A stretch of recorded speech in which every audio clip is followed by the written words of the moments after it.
mubyeyi ndongera kukwifuriza kugira ubuzima bwiza kuri wowe ndetse n'umwana wawe. Waba wonsa neza? Ese nibwo ukibaruka cyangwa se uritegura kwibaruka? Ndagira ngo nkubwire ibintu tips 7 tips zishobora kugufasha, ibintu birindwi bishobora kugufasha kongera amashereka cyangwa kubona amashereka ahagije ku mwana wawe. Tujya tubiganira n'ubundi mu biganiro binyuranye, tuzakomeza kubiganira kuri uru rubuga, kandi mufashe munyandikire, mulayikinge ibiganiro, mubisharinge n'abandi, mumfashe kugira ngo dukomeze kuganira ibintu bitandukanye bijyanye n'ubuzima bwacu ndetse n'ubw'abana bacu. Musubscribinge kugira ngo bigere kure, bidufashe twese. Hari ibintu rero birindwi nshaka kukubwira bishobora kugufasha kugira ngo ubone amashereka yo konsa umwana wawe. Turabizi neza ko amashereka ari ingenzi ku mwana. Tuzakomeza kubiganira, tuganira ku byiza by'amashereka, yaba ku mwana, yaba ku mubyeyi ndetse n'igihugu muri rusange. Dukeneye kurera abana bacu bakazigirira akamaro, bakakigirira igihugu n'umuryango.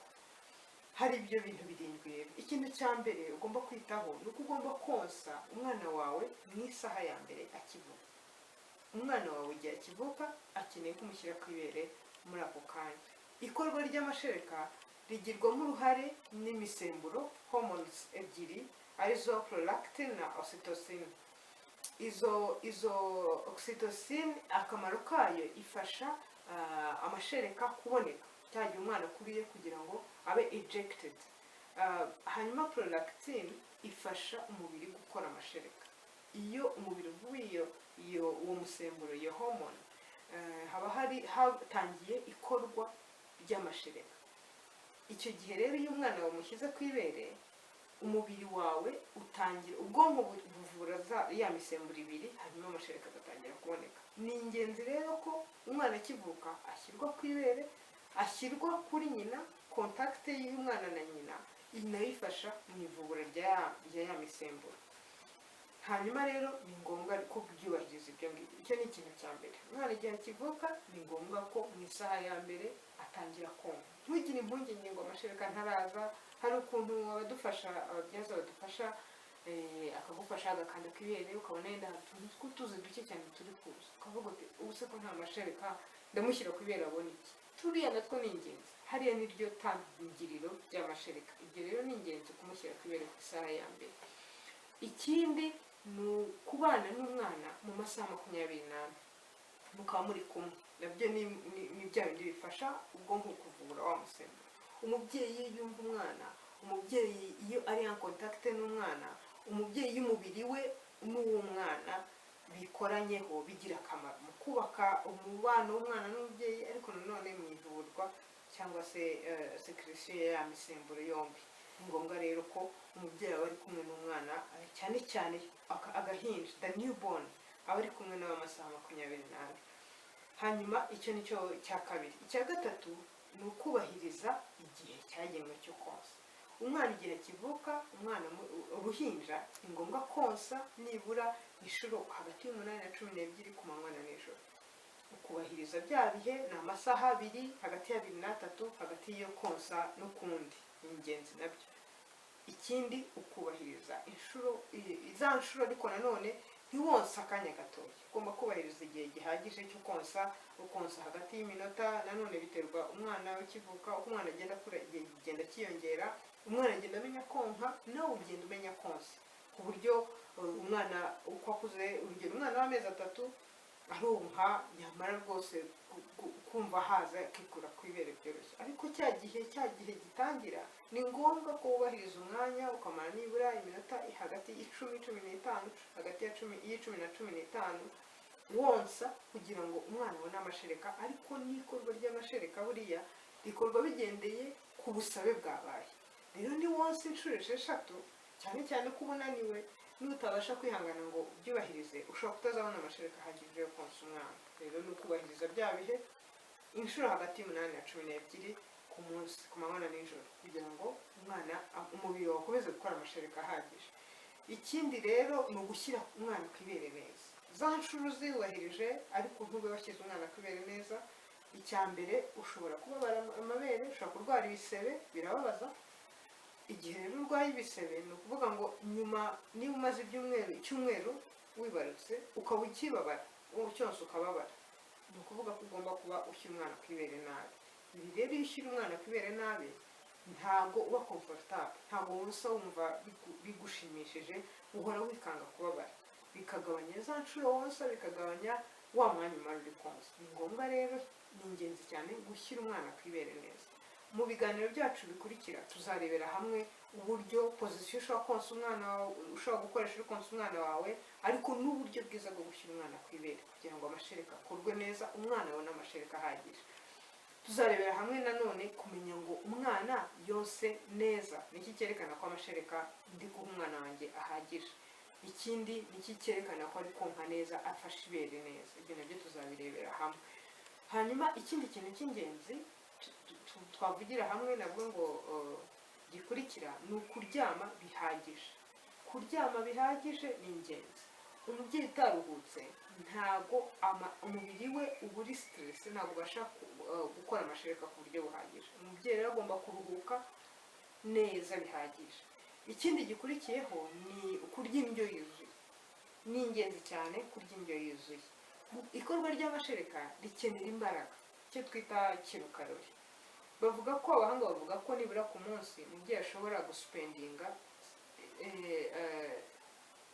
kilokalori 500 kugira ngo amashereka akenewe ku munsi akora. Rero utabashije kubona indyo yuzuye, ntabwo uyu mwana wawe, ntabwo umubiri wawe uzabasha gukora amashereka ahagije. Kandi indyo yawe yuzuye ikaba irimo za ntungamubiri zose umubiri wawe ukeneye kugira ngo ukore amashereka. Nanone tuzigira hamwe ni ibiki warya, ibiki byagufasha kugira ngo umubiri wawe, ubuzima bwawe bugende neza, n'ubw'umwana wawe amashereka aboneka ahagije. Nanone ukanywa ibihagije, ukanywa amazi kugira ngo impyiko zawe zitananirwa, n'umubiri wawe utagira umwuma, kuko iyo twonsa, umubyeyi yonsa, umubiri we ushobora kuba desidrate igihe atanywa ibyo kunywa bihagije n'amazi. Abahanga bavuga ko nibura nyuma yo konsa wakagombye kunywa ikirahure cy'amazi. Ubwo ni igihe uri konsa, ariko umunsi wose uba ukwiye kugira icyo unywa n'ubundi. Indyo yuzuye rero ni ingenzi cyane kugira ngo umubiri wawe ubashe gukora amashereka. Igihe utari indyo yuzuye, umubiri wawe, wowe ubuzima bwawe ni wowe ubihomberamo cyane cyane kurusha ikorwa ry'amashereka. Sinavuga ko nta na effect bigira ku mashereka, nayibaho, kuko ingano y'amashereka ishobora kugabanuka kubera yuko umubiri wawe, urugero wagize ibibazo bya malnutrition, ufite imirire mibi, amashereka akorwa make. Ariko iyo urya neza, ni ukuvuga ngo iyo urya neza umubiri ubasha gukora amashereka ahagije.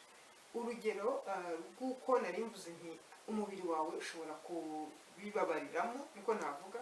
Urugero nka calcium, iyo udafata calcium ihagije igihe wonsa, umubiri wawe kugira ngo ukore amashereka ugomba gushaka ya calcium ikenewe mu mashereka, akaba yujuje intungamubiri zose.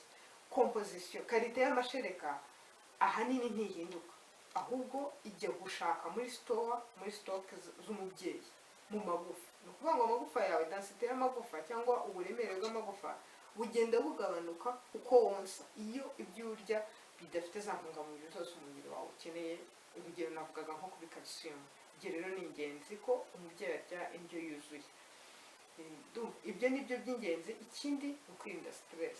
Nk'uko nabivuze, ikorwa ry'amashereka rikorwa hakurikije amahormone abiri, prolactin na oxytocin.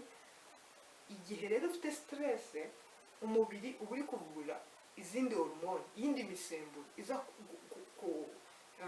kwivanga muri ka kazi ko gukora amashereka umubiri uri gukora.